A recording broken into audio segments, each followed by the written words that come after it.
This is Need to Know. News, context, and analysis about anomalous phenomena. Here's some real talk from two authors who literally wrote the book on disclosure. From New York, Richard Dolan. From Los Angeles, Bryce Zabel. Let's get started. Hey, Happy New Year, everybody, and welcome to Need to Know. I'm Bryce Zabel, and I'm here with my partner, Rich Dolan. He'll be out in a minute. And yes, you're probably hearing this on January 1st, 2026, which means two things.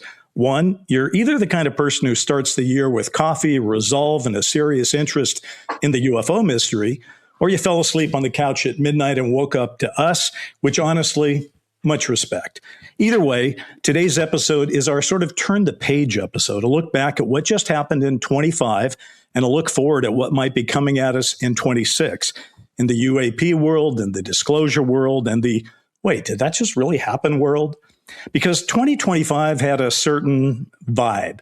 There were some new claims, some new players, old stories with fresh twists, and a few moments where even longtime watchers of this subject did a double take. So we're going to be doing what we always try to do here, separate the signal from the noise, keep our feet to the ground, and still look up, because that's where the mystery is, except that sometimes the mystery is in the sea, which takes me to my partner in crime here, Rich Dolan, because he and I are the guys that dive into this curiosity and occasional conspiracy. So, Rich, welcome back to the show. Happy New Year, my friend. How did the holidays treat you? Hey, Bryce, thanks for having me back again. I love being here with you. We've had a nice Christmas season so far. The holidays are going very well. Had some family visit and very, very nice.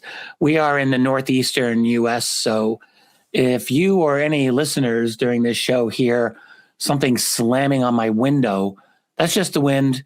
We're in the middle of a very intense wind and snowstorm going on right now.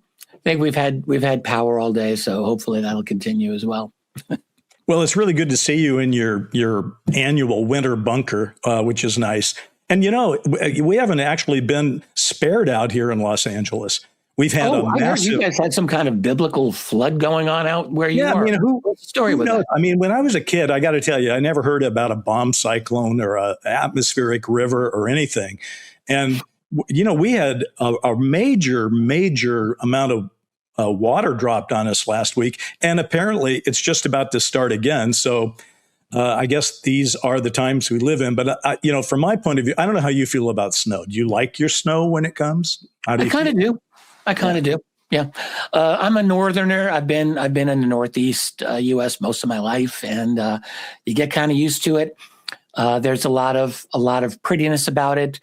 I will say, toward the end of every winter season, I am absolutely ready for it to go away. But when it first arrives, it's kind of fun. We had Christmas music playing most of the last couple of weeks. And so with the snow outside and the music, and it was actually really kind of nice. Well, I kind of like the rain, don't get me wrong, because first of all, it means without doubt my house is not going to burn down in the next month, which I love knowing that. Always a positive thing there, yeah. When the rain comes torrentially like this, it does reveal all the structural weaknesses of your home. So you better have some buckets. And it seems like every year we go through this, we find the leaks, we fix the leaks, we think we're good. Then next year it's back to more of the same. But, you know, I just want to say I had a really lovely holiday season and a pretty good year personally, because for the holiday season, my wife, Jackie, who you know, she and I went off to Europe, and we went to Vienna and then Munich to see those Christmas markets, which, you know, they're like Woodstock in Germany with Santa Claus. I mean, people really are into them there. And, you know, you can go there and it's just massive crowds of people eating a lot of bratwurst and some mulled wine, a little schnitzel or two here. And by the end of it, we all came back with an extra suitcase of decorations and chocolates. So, you know, it was a fine time. And nice. And I think you've met most, if not all, of my kids. My oldest son, Jonathan, has given me 2 grandkids that were hanging around during the holidays. That was cool. Wow. Nice. My youngest son, Jared, just got married this year. So we had Jared and his new wife here, Noah. And then my daughter, Lauren, has just moved to the East Coast where you're hanging out. And so, you know, the whole thing was fun. I think that's why people like the holidays, chance to get together. And frankly, even at the holidays, the inclement weather isn't so bad because it means you're hanging out inside together. Get out the Monopoly board. That kind For me, it's the one time of the year that still seems a little bit magical. Yeah. A weird thing to express, but it's really kind of true. I think I'll always be a time traveler when it comes to the holiday season, because I remember my early years, my youth, and right down to the belief in Santa Claus and all the magical stuff that goes on there. But just a lot of, who doesn't have lots and lots and lots of holiday memories? It really is that special time of year. I think I'm always going to love it. But I loved it. It was just fantastic. And as a parent, I made the commitment to, I'm going to allow my children to believe in Santa Claus as long as humanly possible, which means you can never break the wall. You can never be caught in a moment where you admit it. So, for example, even though we would wrap our presents to them, we would literally go to a store, buy a present, have the store wrap it in their writing. I would go up to a stranger and say, could you please write to Jonathan from Santa on this? Yeah. So they could never match the paper. And you know what? It worked. It worked long. And then when Jonathan figured it out, he became a co-conspirator in keeping Lauren and Jared in the all the kids do that. That's right. It's fun. It's so much fun. Well, listen, we have a lot to talk about today. As I think about 2025 and the UAP, UFO thing, it's kind of like, for me, it's like the year of hanging chads. It wasn't so many new things. It was like there were things that had sort of started before, but that were still hanging around on us. So, Rich, I just want to show you something. Things that we could talk about today. I've got all these file folders in front of me. These are things that I have folders on.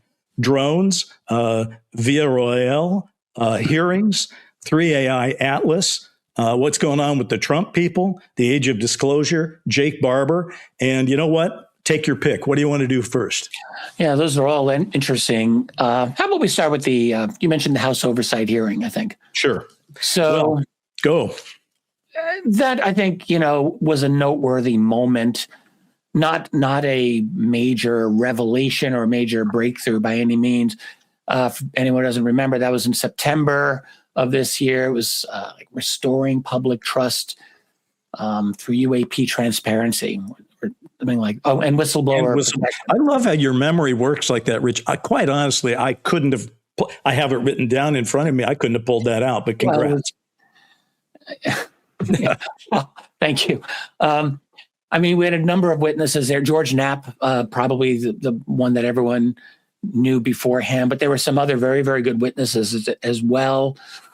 And I guess the main thing now, we're several months away from it. I guess I would just say the thing mattered because it did something that I've noticed has been happening all throughout 2025, which is the kind of normalization of UAP in the government bureaucracy.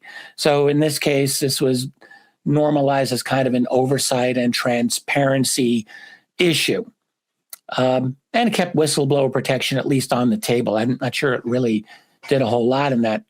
It didn't really move the ball forward in terms of evidence, at least in the way that the public would like. Definitive new documents or photos. There was the Hellfire missile video, which was interesting, but sort of inconclusive.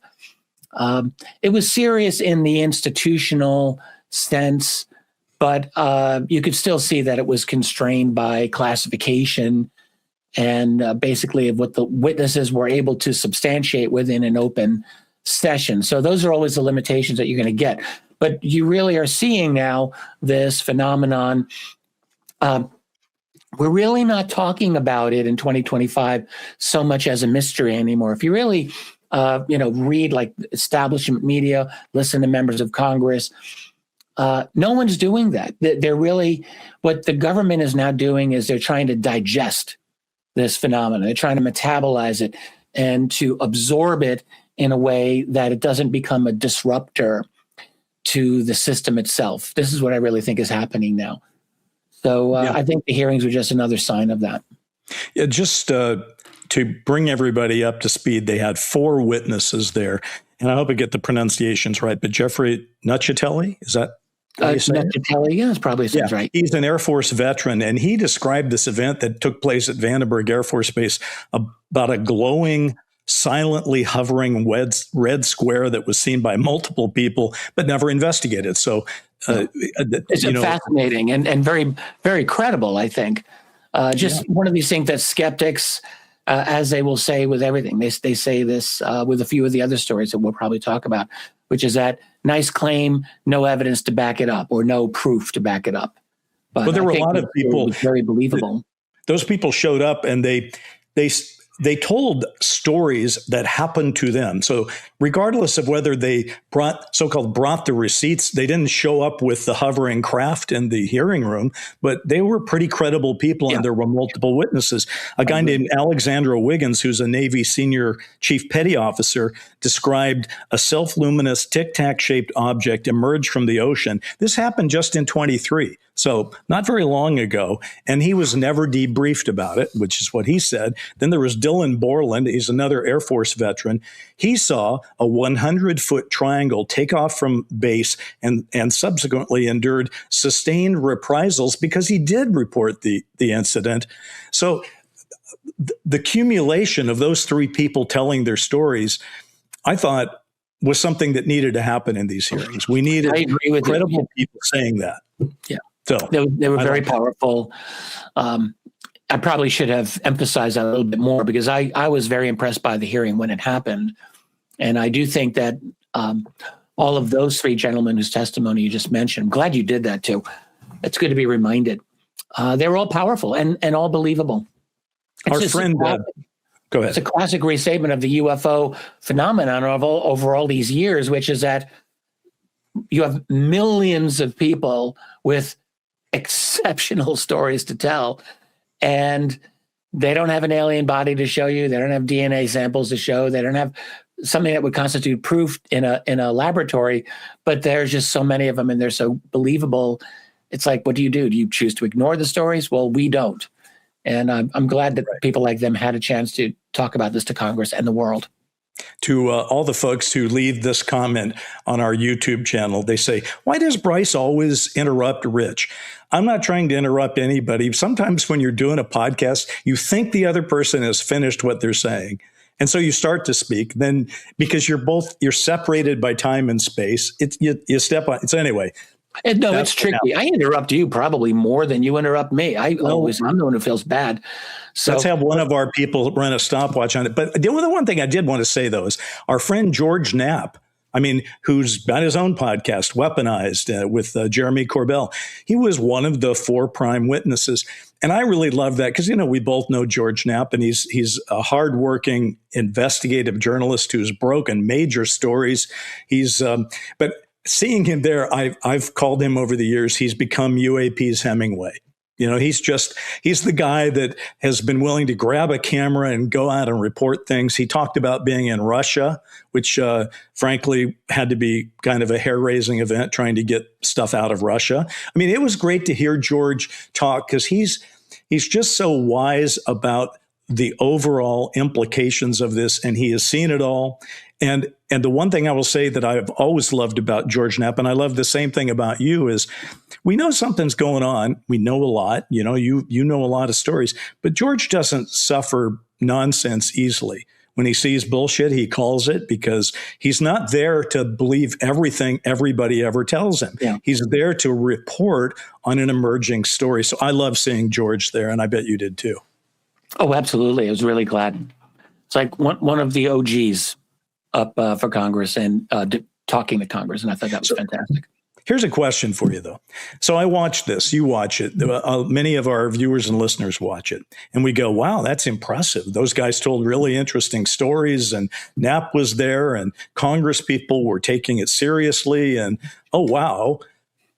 Why does this not move the needle like it should? Why do we have House hearings? Remember, for years, there had been a few hearings in the 60s and then nothing, right? And so for years, we've been saying, if only we could have hearings.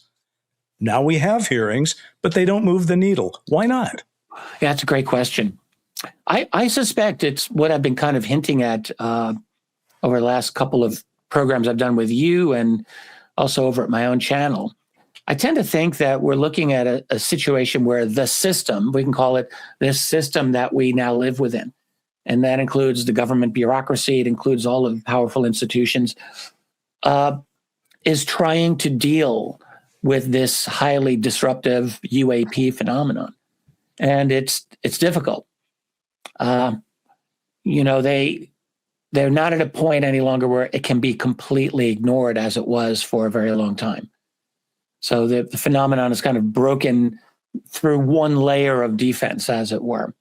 And since 2017, if we can say that, since the kind of public conversation been much more wide open, or at least more open than before, it's been kind of an unavoidable thing that government institutions have to deal with it.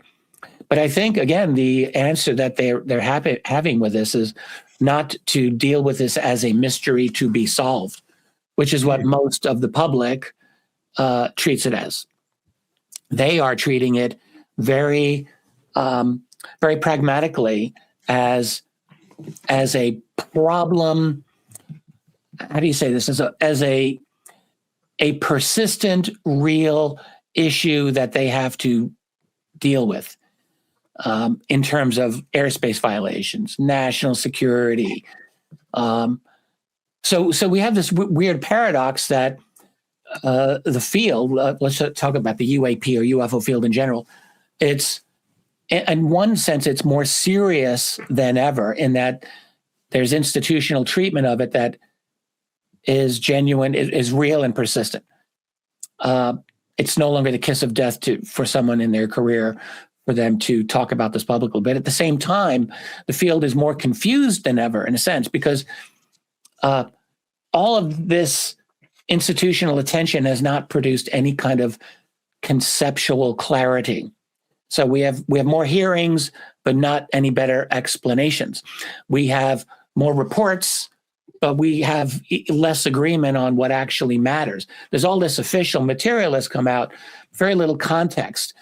AARO, for example, that's the all anomaly, all domain reporting. Yeah, so they can say with all the confidence that they can muster up that many cases remain unexplained, and then they repeatedly tell the public there's no evidence of extraterrestrial technology. So it leaves the people feeling both like validated and dismissed at the same time. Yeah. And it's kind of a weird thing. It is kind of a weird thing. Yeah. It's interesting, though. I mean, listen, like you, I'm sure we both want the mystery to be solved. I mean, we all want it to be solved, but I don't need the mystery to be solved. I need the mystery to be acknowledged. Most of my life, and now I'm, not the young guy I used to be, but most of my life as an adult has been in a world where the mystery wasn't even really acknowledged. I mean, if you talked about it, you were, as I've often said, the drunk uncle at the wedding. Well, now the mystery is at least being acknowledged. And that makes me feel better. When you have a hearing and you bring in people that tell those stories, they're not solving it, but they are acknowledging it. They're saying there are weird things coming out of the water or flying around in our skies. We don't know what they are. And sometimes when we've reported it, we get a good reaction, but mostly we get a bad reaction.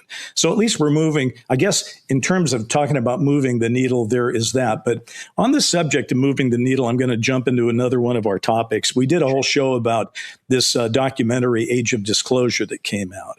And the thing I want to point out to everybody is, just so you know, this was the 2025 documentary film done by Dan Farah. And something we didn't know when we did our show is that it would go on to become the highest grossing documentary of all time on Amazon Prime Video within 48 hours of its release, which is a pretty interesting thing. It was number one on the video on demand charts, where it outperformed a whole lot of studio product. It also had a viral trailer that accumulated over 22 million cross-platform views, which was a record for a documentary trailer. It got media attention like you can't believe. Bill Maher had Farah on to talk about it, but so did Joe Rogan. So it was soup to nuts talking about it. He was everywhere. He was on CNN and Fox and, everywhere you could go. And he had a documentary that basically acknowledged three things. It said the U.S. government has engaged in an 80-year cover-up. There is a secret legacy program within the military industrial complex that has recovered non-human bodies and or non-human craft and what they call biologics, which I'm just going to stop right there, Rich, and say, why do we keep saying biologics? Why don't we ever say bodies? When somebody says biologics, I used that phrase with some of my friends the other day. I said, and they've got biologics. And they said to me, you mean bodies? And I said, I don't know. Maybe. We need George Carlin in this conversation right now. What are we saying about biologics? We do. I miss the man. That would be so great. What's a biologic? It's a body, or it's part of a body. It's, a biological sample, I guess. I mean, not Jake Barber, David Grush. David Grush introduced that phrase. He did. Back a couple of years ago to Congress, we all remember. And it sounded kind of cool at the time. It's like, ooh, biologics, that's a new phrase. Yeah, I'm going to use that. I really think it's as simple as that.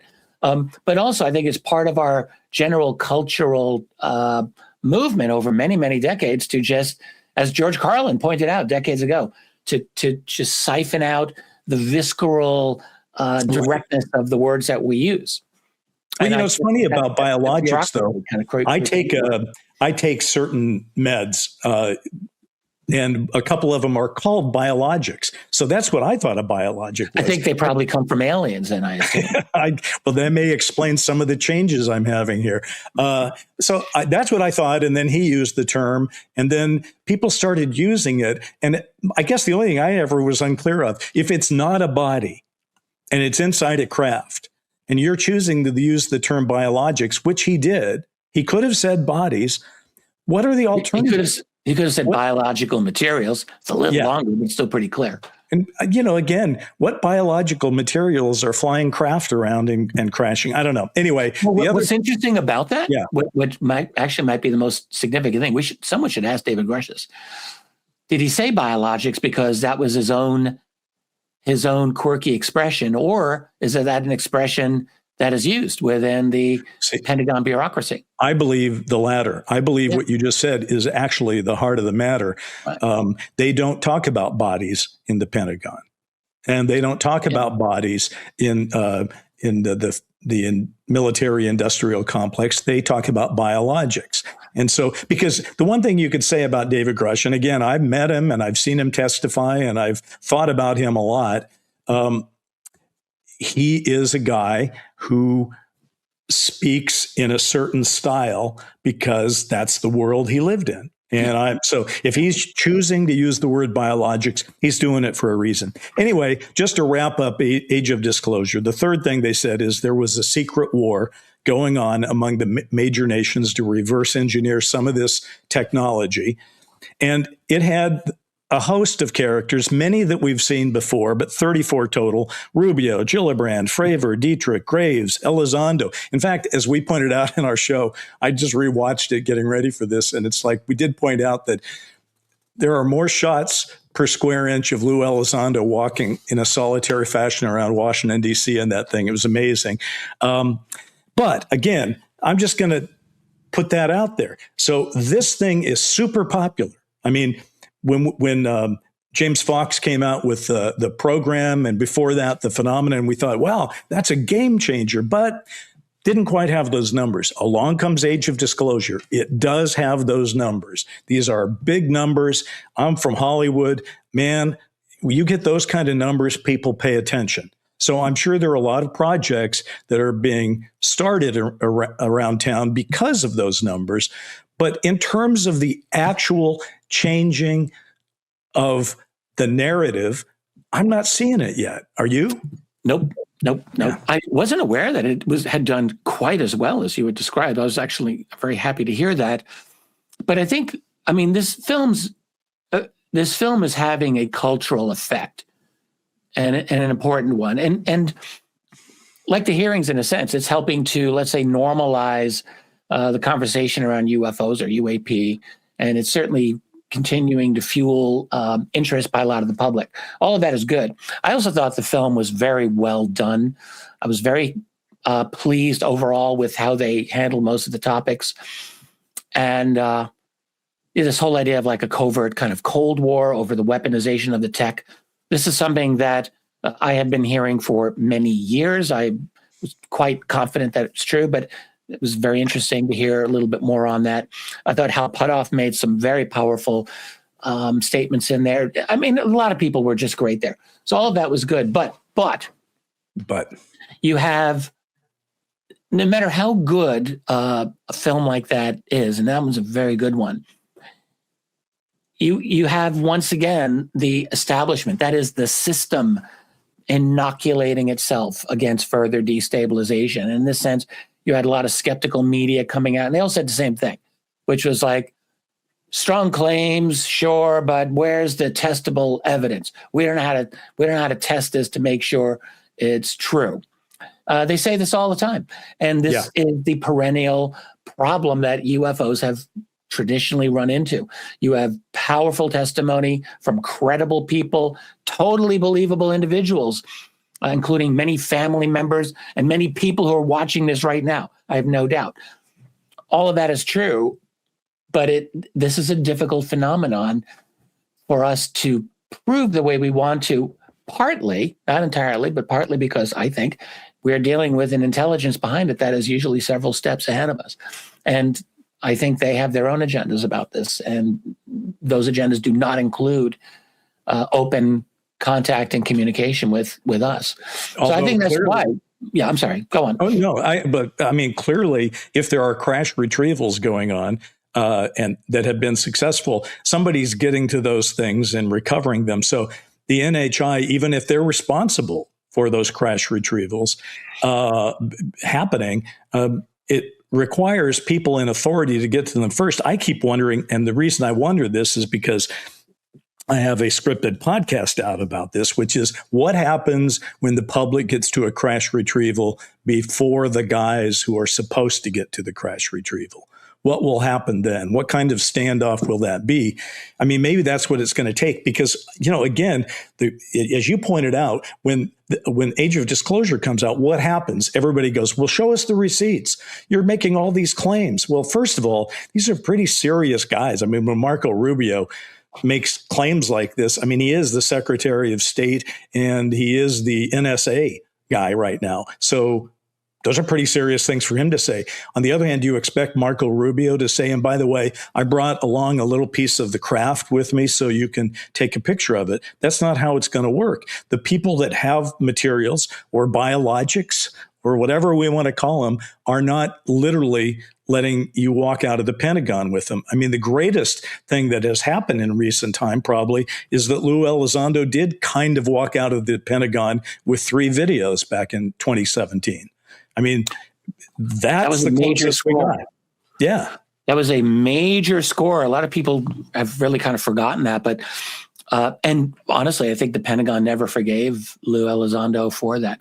People don't realize when those 3 videos came out, the Tic Tac, the Go Fast, and the gimbal UFO video back then, he apparently worked very closely with Christopher Mellon in a, I don't want to say sneaky way, but in a very quiet and deft way to get those videos declassified, and they were able to do it. I don't think that the Navy wanted those things declassified. So, and you saw in the aftermath of that, the Pentagon establishment, went after Lou Elizondo repeatedly, trying to destroy his reputation, all of that. But yeah, those videos were a very major. That was a coup on his part. Sure was. And interesting thing, I don't know what this exactly proves, but over the years, I've made a habit for 30 years now. Every time I meet somebody on a job, I say, what's your take on UFOs? And we talk about it, right? And I literally have had a couple of events in the last year or two where I'll be talking to somebody and I'll say something about those videos, and I will get corrected by a person who never gave any thought to UFOs before, and they'll go, no, that was the gimbal, not the Go Fast.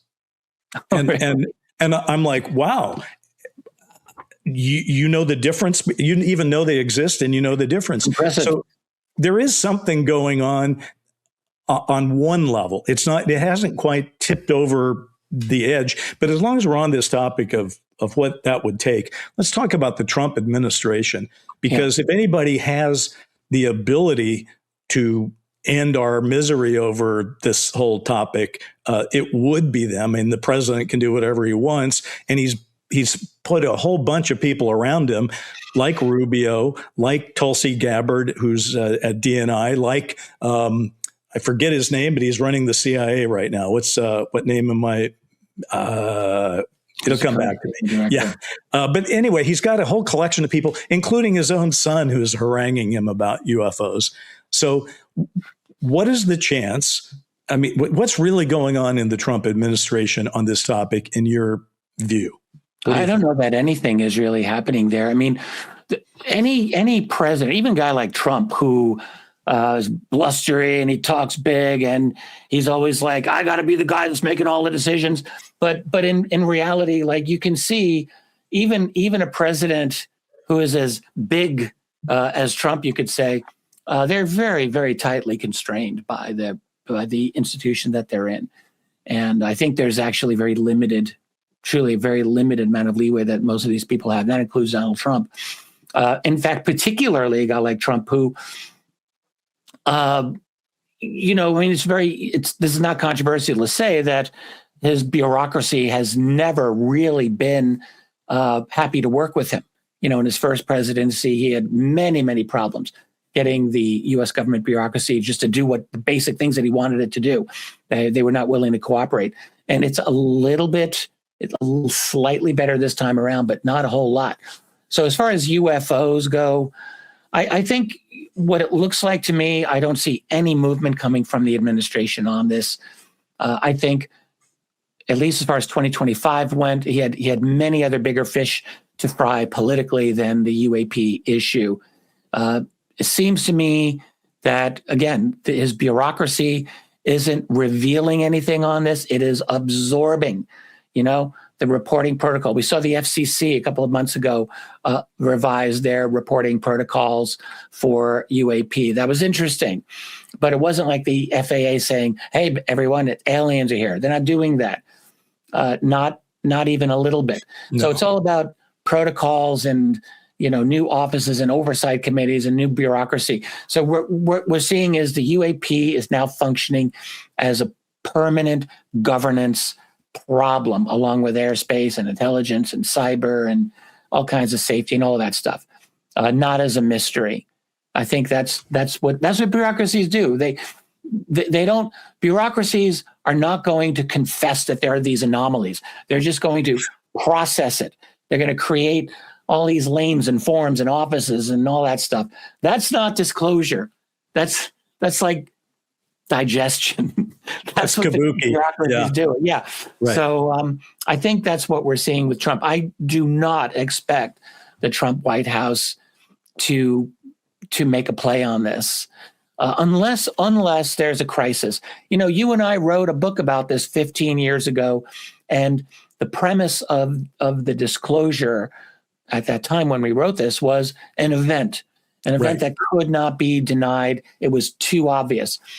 And I still think that may be the only way that this really comes out, is some kind of inevitable or undeniable event. But barring that, I just don't see the motivation from the Trump people to do anything. Let's play a mind game here. If Phoenix Lights, which happened, I believe, in 97, happened in 2026, it would be received in a whole different way by the established media, the mainstream media, and the social media. Everybody would be on fire about it. There'd probably be better videos and testimonies about it. Would that be a game changer? Because we already know what happened. It happened once. Might be just as much argument. I mean, if you're talking about video of a nighttime sky with interesting lights, without a doubt, the Phoenix Lights videos are interesting. And then on top of that, honestly, I think the most incredible stuff about that day happened when it was daylight, because there was some, and no one was recording that, but there were so many witnesses. They're all a lot of them reported it to the National UFO Reporting Center. One of those witnesses was the governor, Fife Symington. Yep. They described this massive wedge-shaped type of object, clear as day in the sky. So if that had happened, if that had been recorded today, we might see something different. But if the nighttime video, I don't know. I think you would see skeptics digging in, fighting tooth and nail, just as they do now. I don't know how much different it would be. You mentioned Symington. I had lunch with him years ago, but after the event and after he had sort of come forward and said, yeah, I'm sorry about that. And about how he made light of it. And I was sort of asking him about that. And I got maybe a little too direct. And he looks at me at lunch and says, so are you saying I should be ashamed of what I did? And I kind of thought, and I went, well, maybe a little. And he said, well, I kind of am. So, I mean, maybe at the time the stigma was so dramatic that a guy like him couldn't come forward, even though he was a witness. He was under tremendous pressure. Yeah. I recall years ago, there was a member of the Phoenix City Council, and she, what the heck was her name? Frances Barwood. Frances Barwood. She's the real hero of this, and she paid a real price. She was like the martyr hero. So she was on the Phoenix City Council, and she was the one person who said, why are we not looking into this? What is going on? What's wrong? Am I working with zombies here? What's wrong with all of you? And they basically just ostracized her. But she stated very clearly that there was tremendous political pressure on the city council to just drop this. And if I'm not mistaken, I think Fife Symington in James Fox's movie, I think Out of the Blue, was it there? Also said there was a lot of political pressure. Maybe it wasn't Out of the Blue. It might have been a later one. I think it was the later one, but Barwood is like the star of that documentary by James Fox. I mean, she's the one you're like, you go, girl. And, you're sorry to see that this happened to her. Just to cycle back to Trump for just one second.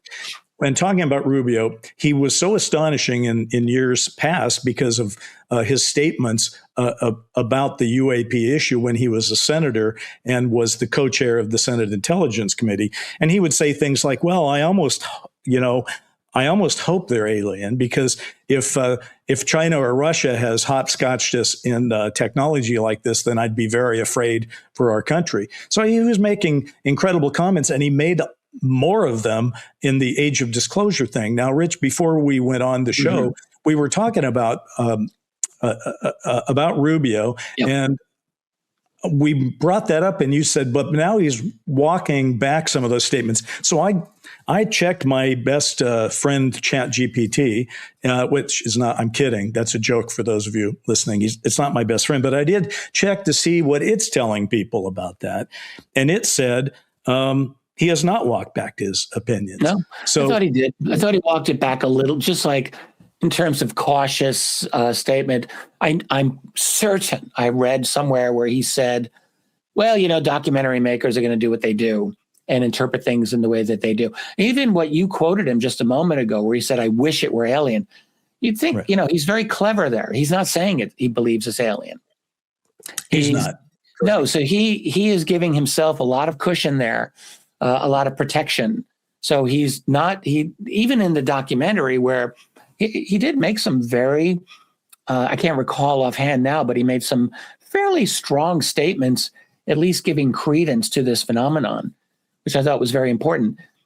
But I don't think that he or any of these other people are, at least the government ones, are coming out. Who is uttering the A word, if you will, are these Congress people in the House, from Burchett to what is the guy that Grush works for right now? Burleson. Those two guys we should have them on a podcast here just to see what kind of crazy shit they'd say, because these guys go on podcasts regularly, and they're getting more, if you really chart the graph of what are they willing to say, they're saying more and more with every time they talk. They are. They're two of the best ones in the Congress on this. I think Anna Paulina Luna is also very good, and there's some others. But Burchett and Burleson, those two are consistently very strong. And, I mean, it's easy to say, I don't trust any of these members of Congress. But I think there are some good members of Congress out there. And I really think that both of those guys are pretty decent. I don't know everything about their lives, but they have always impressed me with their very candid way of talking about this subject, particularly Burchett, but also Burleson. Hey, I got three other little folders here. Actually, I got four. So we better go fast on these if we're going to touch on them. But they include Jake Barber, 3AI Atlas, Via Roel, I think Via Roel, and drones. Via Roel, yes. Things that sort of either came up this year or petered out this year. Let's go with drones just real quick, just to say, because last year at this time, the drone story was huge, right? And it was last year at this time that the FAA said nothing to see here. It's all approved drone stuff. Where did the drone story land in 25? I mean, it was all the rage at the end of 24 going into 25. Yeah, it just evaporated. It evaporated. Yeah. It just went away. And there's kind of a quasi-official explanation that, yes, these were our own drones that were being tested. At least this is what I've heard. Of course, you really never get specifics to match up. Like, were you testing it on this particular night over that particular arsenal? Is that what was going on? Like, we don't really have any specifics.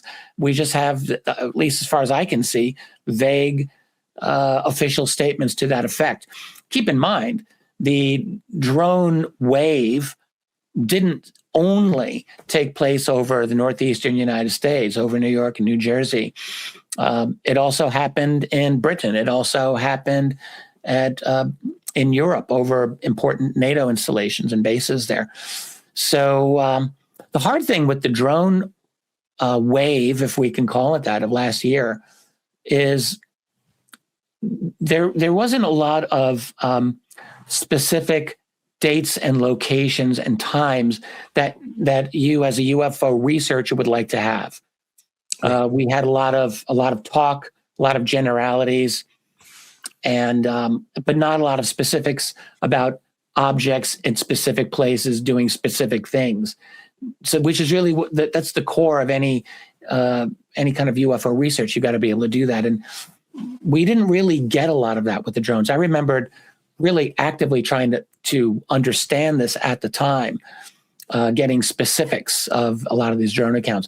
I think that this wave was real, don't get me wrong. And I do think a lot of this was probably accountable by actual drones, but some of these seemed a little bit too difficult for me to accept. Some of them seem like spheres, not just drones. I'm not saying a drone can't be spherical in shape, but it didn't seem like it was fully explained. In fact, really, I would say that the drone wave, if we can call it that, acted like every single other wave of UFO sightings in the past. In other words, it happened, confused the hell out of everyone. You had all these people coming in with all these different explanations, and then it goes away and it's done. And we get no closure, no resolution on it. No closure. Yeah, not disclosure, no closure.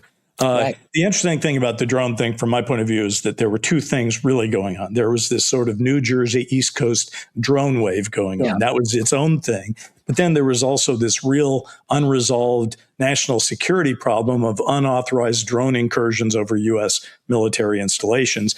And often people that discussed it would conflate the two of them into the same thing or whatever. But then, as long as we're talking about 25, in February of 25, 60 Minutes did a piece with a guy, General Gregory Guillot. I hope I'm pronouncing it's Guillot.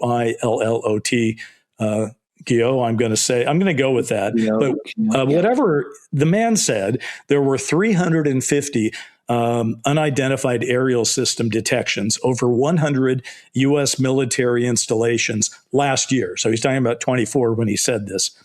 And he stressed that the DOD wanted better tech and expanded authorities to deal with them. Well, I would too, frankly. That's kind of a lot.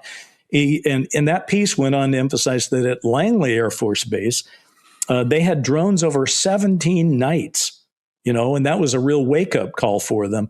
So, and Guillot went on to say they get about 1 to 2 incursions per day at military installations that are not hobbyist drones flying over. These are ones that get jets scrambling and get people with their hair on fire. So what I wonder about that is, I tried to follow up whatever happened with it. I could probably do a better job, but I did a half-baked job at trying to find out whatever happened with that. Nothing. So it's sort of like the frustration. I think you've just hit it on the head, though. For years, what's been happening with UFO and UAP reports is that they come with waves, they stop, we're all amazed at it, but then we move on, and it's as if they didn't happen. So imagine 1952, UFOs are flying over Washington, D.C. 2 weekends in a row. It's front page news, but then they stop flying over Washington, D.C., and now it's like, oh, well, but it happened. And notice one other thing. Yeah. You mentioned Trump a little while ago. So during that whole thing was when Trump took office from Biden. And the drone wave was going full guns at the very end of Joe Biden's presidency. We all remember this. And there was a lot of criticism directed against the Biden White House for its ridiculous non-answers to what the drones were. No one was happy. And rightly so. They had no reason to be happy with any of the answers. So then, and Trump was critical as president-elect before he took office of the Biden White House's treatment of that. But then notice, once Trump became president, one of the first press conferences they had dealt with those drones. And when I'm listening to the Trump White House explanation of it, I thought, did he just get the script from the Biden team? Sounded exactly the same. Language was the same. And it was very unlike most of the one thing about a lot of Trump White House press conferences, even if it's his press secretary, I find that they tend to be kind of candid, pretty open. Not in this. When they're talking about the drones, it was very very bureaucratic sounding. It was Carolyn Levitt that walked out there with the straight face and said, and read the FAA. These were all FAA approved drones with the straight face. It was about a sentence long. And the thing that shocked me that day, because I went back and looked at it, no reporters were like, they were like, oh, problem solved. And then in report after report after report, you see reporters who probably were given 2 hours to write a story on it because they've got to file 4 stories in a day and do their social media or whatever.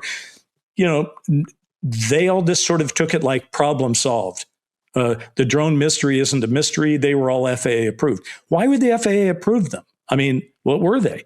What were they doing there? Why did it happen? Why did it go on for such a long? No follow-up on that. Anyway, well, Rich, here's something we can actually get a little closure on, the 3AI Atlas, which, by the way, for the longest time when people would say 3AI Atlas, I would go, is that 3.1 Atlas? 3I? Okay, it's the third interstellar object, 3. Yeah, 3I. It's interstellar for I, and Atlas for the Asteroid Terrestrial Impact Last Alert System, which scares the crap out of me. Last Alert System? Holy crap.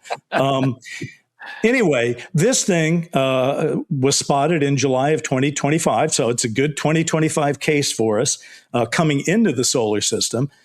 Left for interstellar space by late 2025. Yep.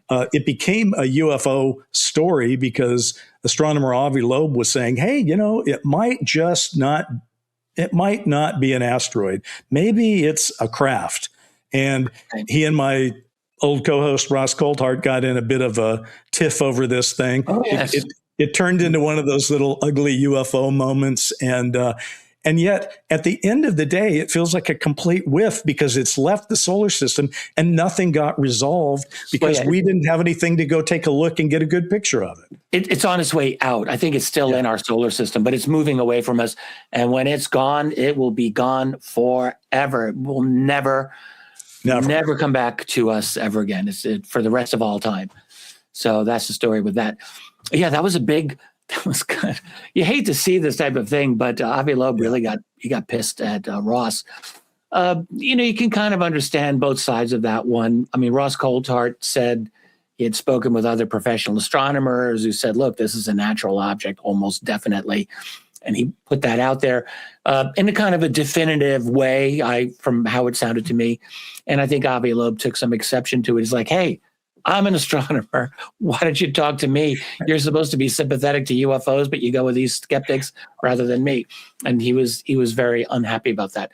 But I got to sort of take Ross's point of view on that, though. He's a journalist. Yeah. So what do you do as a journalist? You go talk to people. You know, a journalist doesn't have to be an astronomer to write an astronomy story. He doesn't have to be the president to write about the president. He's a journalist. So he went out and did what he was supposed to do.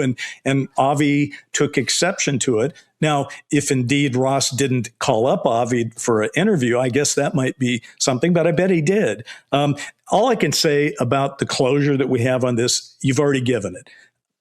We will never pass this way again. Say goodbye to number 3. It's gone. We're on its way out. But apparently the European Space Agency's Comet Interceptor, which is going to launch in 2029, has the possibility that it could actually catch up to the next one and get some pictures of it if and when that happens. So that would be good. When another one comes in. Oh, but doesn't it freak you out that it's the last alert system? Actually, it didn't. I didn't know that was the acronym. So thank you for that. It's crazy, but yeah. So all those, one of the most popular genres in movies is an asteroid's going to hit the Earth. One time they made 2 movies at the same time. They made Armageddon and Deep Impact. There's one. Yeah. Let's go out and like stop the asteroid, save the Earth, that kind of thing. I mean, it's kind of goofy scientifically, but it's very effective as a movie. I remember my kids were young. We used to watch it and people would cry when they would touch the screen and go and say, Dad, I miss you. Anyway, and now there's a movie, Greenland, that they're doing a follow-up to. I mean, it's a popular thing. And let's face it, it's not a good thing if asteroids hit the Earth. That's all. No, when it happened 66 million years ago, it kind of sucked. And we've had some incidences around before and after that. I think with this thing, look, I've always been inclined to see it as just a natural object. The UFO community really picked up on some of Avi Loeb's statements. By the way, in Avi Loeb's defense here, he never at any point said, oh, it's definitely artificial. He did not do that. He did not do that. Absolutely not. He was saying, though, as someone who I think, believe in UFOs, and I think he believes that we're being visited. So he's open to that, and that's great. And I'm glad he's doing that. So with that in mind, he was really just saying, look, there are some unusual things about this phenomenon that make me wonder, maybe we should consider, we should look more carefully at it. And I think that got driven by the whole UFO adjacent media ecosystem that just amplified that whole thing into a much stronger claim than I think even he tried to make it. That's the impression that I've always had. Of course. And let's face it, two realities collided there, to use the metaphor of the comet colliding. First was that it's a juicy story. I mean, obviously Hollywood's making movies about it. So obviously the media is going to cover an interstellar object that somebody official is willing to say might be artificial. And Avi, I'm not attacking him because I feel like you could make the same argument about me or you or whatever. The guy's willing to go on camera and talk about things. Okay. So he got interviewed a lot because he said this, probably spoke more about it than he intended to speak about it. And it took on a life of its own, and now it's over. So move on. So, I think 20 years from now, when it's long gone and never to come back again, do you really think anyone's going to be saying, we had that alien craft, Three-Eye Atlas, come by 20 years ago. Remember that? Like, no one's going to do that. No, we're just going to forget it because it's going to be gone. It's like, people want to put Avi Loeb on this in the same category as George Adamski or something. I don't buy that. I mean, Avi is Are there people trying to do that? No, but I mean, you sort of act like it's an incredible thing that this guy believes in, and he's wacky. Avi Loeb's not wacky. I mean, he's just a guy that is saying we should look into these things, and okay, good for him. No problem with that. Let's also finally take on Jake Barber. Okay. We know who Jake Barber is. He's the Air Force veteran, a former contractor who claimed he was involved in a secret government program for retrieval and reverse engineering of non-human origin UAP. And it's also got our friend Ross in it. Okay. Because Ross broke that story on News Nation, as I recall, I think it was in January. So basically about a year ago of last year. And it was a controversial story because the video of the so-called egg-shaped craft being moved wasn't actually one that was taken of the craft that Barber claimed to have moved. It was something else. And it was controversial. The claim that he made was, I'm only going off of memory here, but it had something to do with a major event or revelation by the end of 2025. Yeah. That's basically it? That was my memory. My memory was that Jake Barber had said something to somebody. And, memory is a funny thing. I only remember what I remember, but I don't remember the details of how I know this. But I thought he said something, or somebody said something quoting him, that by the end of 25, by Christmas of 25, we would, they would have put out their findings from Skywatcher, which was the group that he formed. And of course, we haven't seen that. That didn't happen so far. Maybe it will. But the whole point was this Skywatcher was using technology and psionics to contact what it said were non-human intelligence, and that they would have some definitive things to say about that soon. I've not heard, I haven't heard that. I'm not an expert on Skywatcher. Have you heard anything put out by Barber and Skywatcher to that effect? I've heard nothing coming from them on this. So I don't think that there's, maybe it'll be early 2026. Like one of my books, I always promise them at a certain point, and I always make the mistake of saying when I think it'll be done, and it's never done on time. So maybe that's the Skywatcher. Well, I think you're an honest man. Who knows? You're an honest man. I like to hear that. We're going to leave the woman whose name I always stumble on, Beatrice. Before we do that, I just want to say one thing about the Skywatcher situation, please. because I'm not here to criticize these folks. I would, at some point, like to understand just what they're trying to do better. I've never really gotten a good handle on it. I've never gotten the sense that this is anything other than just a bizarre methodology for capturing aliens, bringing aliens. Is it a variation of what Stephen Greer always talks about with his protocols? I really don't know. But they say that they've got some kind of technology that's their proprietary tech with doing this. But really what you see is that this, at least so far, seems like a good example of how our field manufactures these next milestones. It's like you get a certain amount of hype. Something is coming, and then it more often than not it doesn't happen that way. So even your books, they're coming. So you brought it up. When is this book coming? I was hoping originally before Christmas, because I wanted to sell a bunch of books. Of course. Holiday season did not happen. I was just working on it just before we went on. All the writing is done. I'm doing my own formatting and getting it ready for publication. So it's a matter of, because I am a publisher. I don't send this out. I'm going to do a Johnny Carson Carnac moment, and I'm going to predict something for 26. I predict that the second of Richard Dolan's trilogy on USOs will be out. Well, hopefully the third as well. I think the third. I think they can both be out this coming year. Well, don't make a liar out of me. I want to see. I don't want to do that. So hopefully. I'm kidding. You can do whatever you want with your book. So I'll tell you, as we round the corner here, 25 had a lot of things going on, kind of a mixed bag. Let's each come up with one. Well, wait. We're going to talk about Beatrice Villarroel. We don't have to. We can. She's the one. You know her. Why don't you tell us what you know? I'll tell the story real quick. I think I might have been one of the first UFO people to interview her, actually, about a year ago. It's on my channel.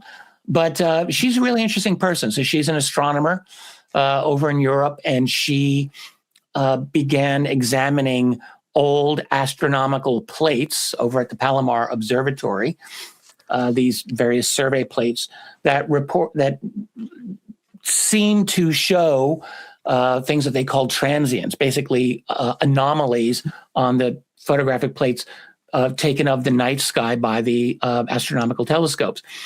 And these are of the early 1950s, so before human beings had satellites in space. We had no artificial anything up there. And there were yet these objects that would, these bright objects that would be seen and then would be gone during the next time that they took the photograph. So in other words, that's not what an astronomical object would do. So it's like it's here and then it's not there. So what are we looking at? And then furthermore, and I looked at this with her, actually. I'm sure I wasn't the only researcher to do so, but some of the dates of these plates did seem to coincide, at least somewhat, with very important UFO events, or nuclear test timing as well as another one.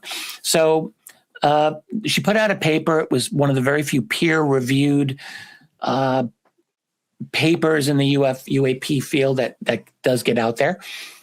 And I think it got a lot of attention, and deservedly so. There is pushback from the scientific astronomical community, as you could expect.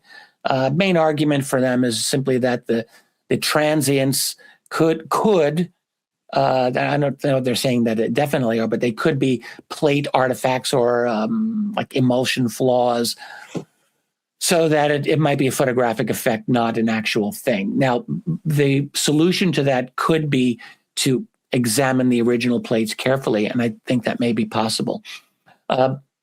There's more to her story. I don't know if we have time, but I had a very interesting conversation with her, and we'll just leave it at that.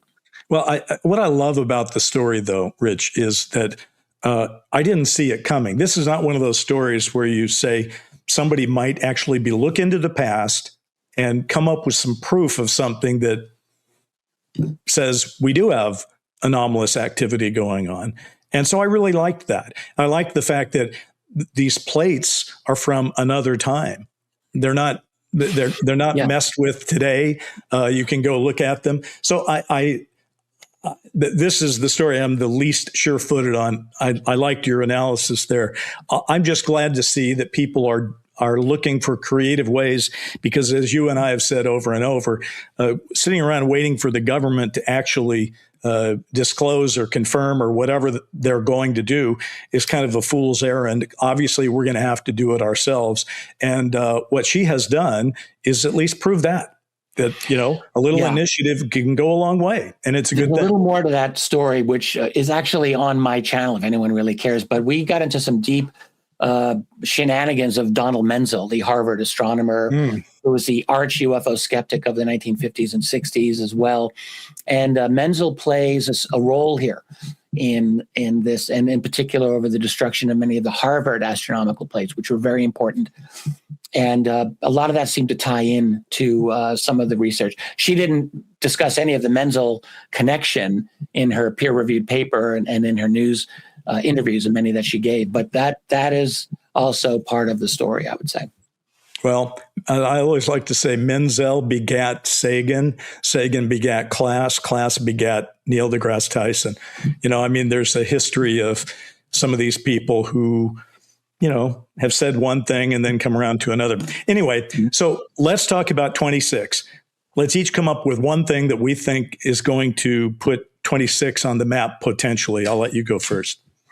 Well, I don't know that I'm expecting a major breakthrough in this field. As I was saying before, it looks to me that the system is trying to absorb and digest the UAP or UFO phenomenon. I don't see initiatives, at least anything voluntary, coming out of the Trump White House on this. And it's entirely possible that Congress will have another hearing. It's possible they won't. But even if they do have a hearing, it's not a sure thing, as we have seen, that a major breakthrough in public consciousness or legislation is going to happen as a result of that. So I think what we're going to see is more structure, more paper, and probably fewer answers than people want. Institutional normalization, I think, is absolutely happening, but the classification trap is also going to remain intact. In other words, what we've been hearing when people talk about this, they're just not able to break through the classified wall. So I also think there may be a kind of a continued cultural acceleration. I've talked about this with you on this program before, in the sense of a kind of mania that is increasingly pervading our cultural space here. I think it's because there's no off switch anymore. It's like you were at CNN back in the early 1980s when they started this 24/7 news cycle thing. That was a first. Before that, when we were growing, when I was a young guy, the news was off for a certain period of time. Yes. But we don't live in that world, and that is also true now of UFOs. Ever since 2017 in particular, we're in this ongoing. We have podcasters, we got news sources all over that are just constantly churning out UFO related news, even when it's not really news.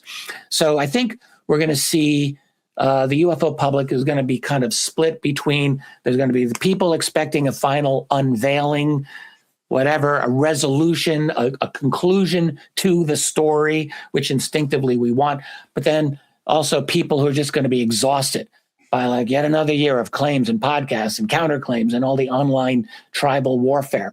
And meanwhile, the phenomenon is going to continue doing what it does. I think, honestly, I'm no longer expecting closure or disclosure.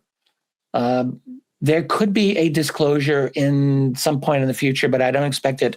I'm not expecting it in any part of the future that I can see, barring a black swan event, some kind of crisis that could change things.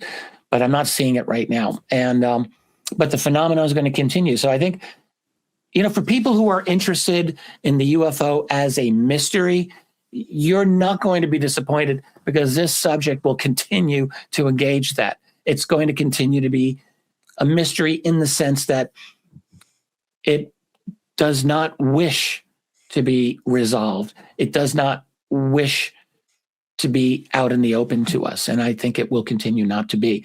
So there'll be witnesses, there'll be people we're absolutely sure what we saw and all of that, but I'm not expecting closure. I think what we should expect is a continued long-term presence of this thing. I can't disagree with any of that. Let's put a pin, by the way, in the idea that I was a CNN correspondent at one point, and do that in a future episode, because I was a CNN correspondent, the first one here in LA when they went on the air. Back before it sucked. I just got to say that. Back before it totally sucked. Well, we didn't have enough money to start. Yeah, and it was Ted Turner. I did meet Ted Turner once. I was working late into the night. In the elevator, we're on the 16th floor of the Sunset Vine Tower, and the elevator opens, and Ted Turner steps out of the elevator. I'm just getting on the elevator. It's 11 o'clock at night. I've been working all day long. I'm about to go home and get up at 7 in the morning or 6 in the morning to come back and do it again. He steps off the elevator with two women, not his wife, looks at me and goes, "God, this is fun." And it's good to be the king. Yeah, exactly. So anyway, CNN, followed by a turn at PBS, an investigative reporter, where I pitched and covered space for both and pitched UFOs to both. I'll tell you about that some other time. Here's my prediction for 26. In the middle of the year, in June, on June 12th of 2026 specifically, there's going to be a whole lot of people talking about UFOs. And that's because Steven Spielberg's got his new movie Disclosure Day coming out. Yeah. And we don't know exactly what it's going to have in it, but I would say this. Spielberg has built a career where he continually goes back to the UFO topic, right? He did Close Encounters, of course. He then did E.T. He's done War of the Worlds. He's done TV series like Falling Skies and Taken. I worked on Taken. I've had meetings with Spielberg on UFOs. And he's been talking about UFOs consistently forever. I mean, that's his thing. He likes to talk about UFOs. So my feeling is the man is 79 years old. It's not like he's going to make a trio of new UFO movies. He's making a UFO movie. It's called Disclosure Day.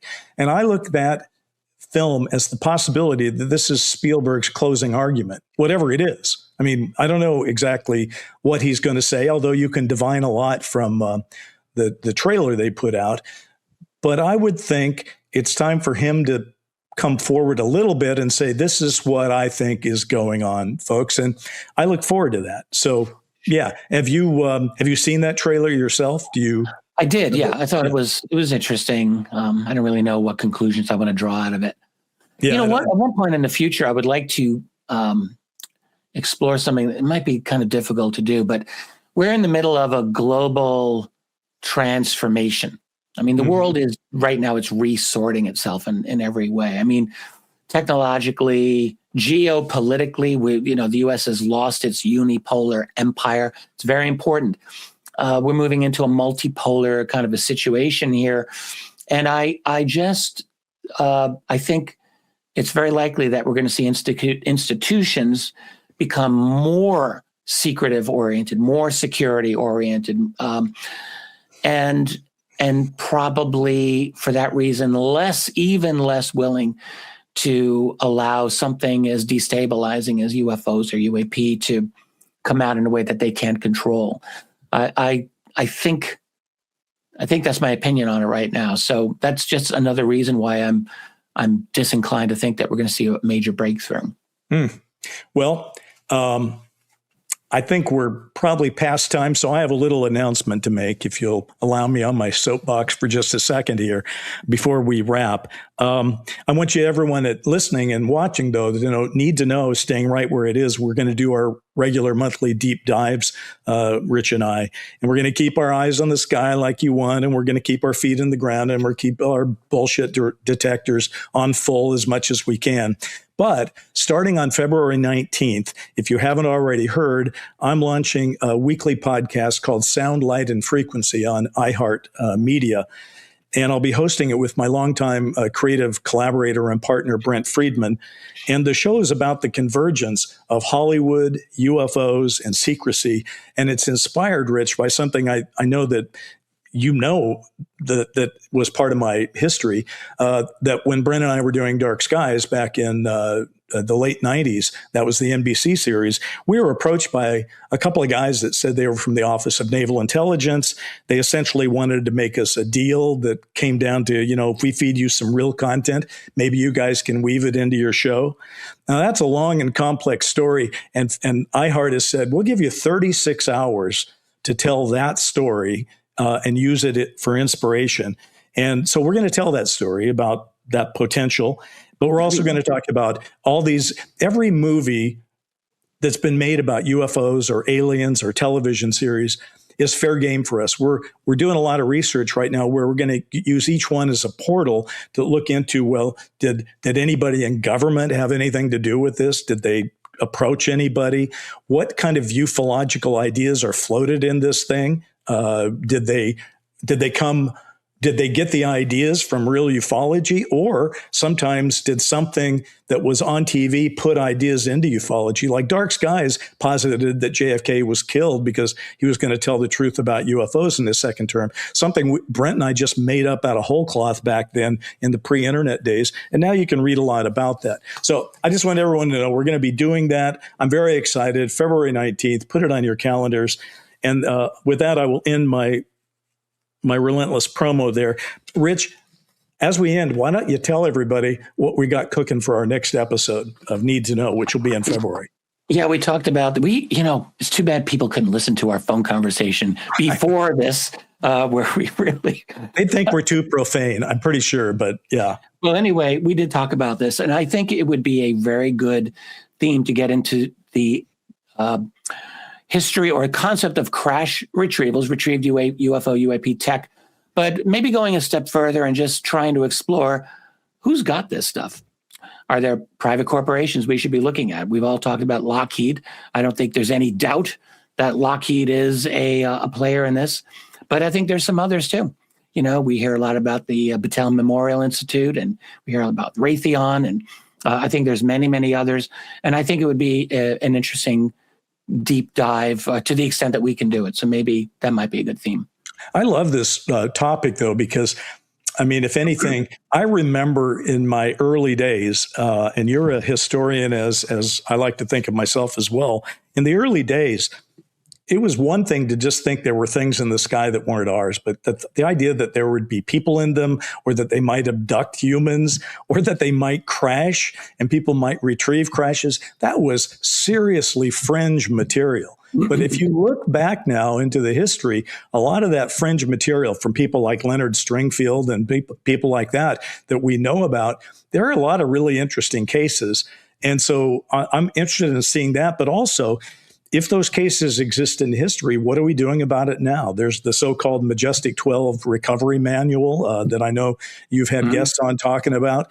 And, even my last episode with Coltart was talking about whether Lockheed Martin was creating the Tic Tac. So there's just this whole reverse engineering crash retrieval. We're going to want to talk about that too. I look forward to it because I think crashes, if it's true that there are crashes, then this is the key to unlocking this thing, and we need to move forward with that. But having said that, we've gone long. I look forward to a really happy new year. I'm thrilled. We got 12 more of these ahead of us in 2026. And all I can say is happy new year, and I'll see you next month. You bet. I'm glad to be here as always. Best of greetings to everyone watching. If you do like this video, hey, there's a like button down there. Please hit that. Get the notification so you don't miss a new episode when Bryce and I are here. And maybe share it with some people you know too. Love that. Thanks, everybody. We'll see you soon. Bye-bye. Bye-bye. Need to Know is produced by Bryce Zabel and Tyler Stevens and is brought to you by Stellar Productions. You can learn more at needtoknow.today. We appreciate you and hope you'll spread the word. See you next time, because these days you really do need to know.